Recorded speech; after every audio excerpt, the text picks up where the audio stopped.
اب جب وہ بیچنے لگے تو اس ایزمپشن پہ نہیں رہے گا کہ میں نے خریدا تھا تو یہ اتنا تھا تو اب اسی طرح میں بیچ دوں، بلکہ اس کو نئے جو خریدار ہے اس کو بیچتے ہوئے دوبارہ تول کر اس کی مقدار کا تعین کرنا ہے، تاکہ کسی قسم کی کوئی جہالت اور لڑائی کا سبب بعد میں نہ بنے۔ یہ انہی احادیث کا تسلسل چل رہا ہے جو ہم پہلے سے پڑھ رہے ہیں کہ خرید و فروخت کے درمیان کسی قسم کی غرر، دھوکہ بازی اور ایسی چیز نہیں ہونی چاہیے جس کی وجہ سے معاشرے کے اندر لڑائی جھگڑا اور فساد ہو۔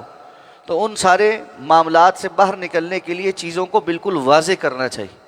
تو خرید و فروخت میں جو مال خریدا یا بیچا جا رہا ہے اس کا وزن معلوم ہو اور اس کو ناپ کر تول کر بندہ صحیح طریقے سے پورا کر لے۔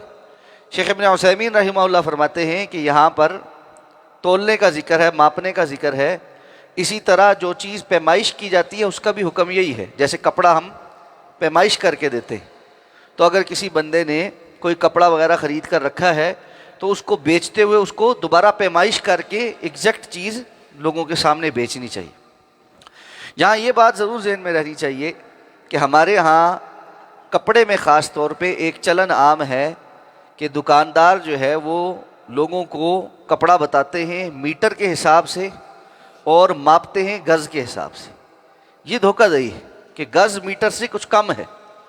اگر آپ گز کے حساب سے بیچ رہے ہیں تو پھر بتائیں کہ یہ گز کے حساب سے ملے گا، اس طرح یہ اس کی قیمت یہ ہے، اور بیچتے ہوئے اس قسم کی بات کرنا کہ جی 4 میٹر میں سوٹ بن جاتا ہے، یہ سوٹ ہے جی، اور اب یہ نہیں معلوم کہ سوٹ کے اندر کپڑا کتنا ہے، اور خریدنے والا سوچ رہا ہے کہ میرا سوٹ اس میں بن جائے گا کہ عام طور پہ میں 4 میٹر لیتا ہوں تو اس میں میرا سوٹ بن جائے گا، جبکہ وہ اس سے کم ہو، اور اس طرح جو ہے وہ دوسرے کو دھوکے میں ڈالا جائے، تو یہ درست بات نہیں۔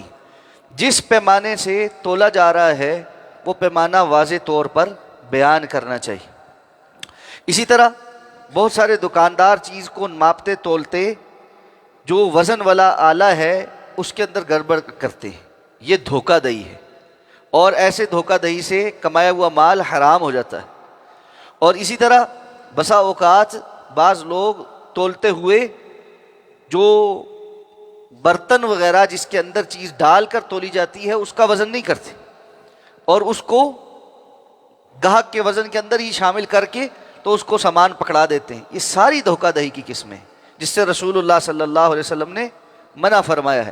اس لیے ان ساری چیزوں سے احتیاط برتنی چاہیے، اور اس پر قرآن مجید کی سخت ویل ہے، وَيْلٌ لِّلْمُطَفِّفِينَ الَّذِينَ إِذَا اكْتَالُوا عَلَى النَّاسِ يَسْتَوْفُونَ وَإِذَا كَالُوهُمْ أَوْ وَزَنُوهُمْ يُخْسِرُونَ۔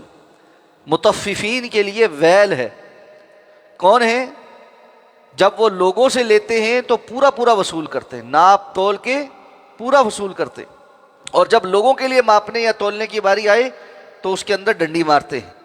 الا یظن اولئک انہم مبعوثون، کیا ان کو یقین نہیں ہے کہ انہوں نے بھی ایک دن دوبارہ اٹھایا جانا ہے، اور وہ ایک بہت بڑا دن ہوگا، یوم یقوم الناس لرب العالمین، اور اس دن لوگ رب العالمین کے سامنے کھڑے ہوں گے۔ وہاں تو کوئی ڈنڈی نہیں چلے گی، وہاں تو کوئی دھوکہ دہی نہیں چلے گی۔ اس لیے انسان کو وقتی تھوڑے سے فائدے کے لیے اس قسم کی حرکتیں نہیں کرنی چاہیے۔ اللہ سمجھ کر عمل کرنے کی توفیق عطا فرما۔ سبحانک اللہم و بحمدک، نشہد ان لا الہ الا انت، نستغفرک و نتوب۔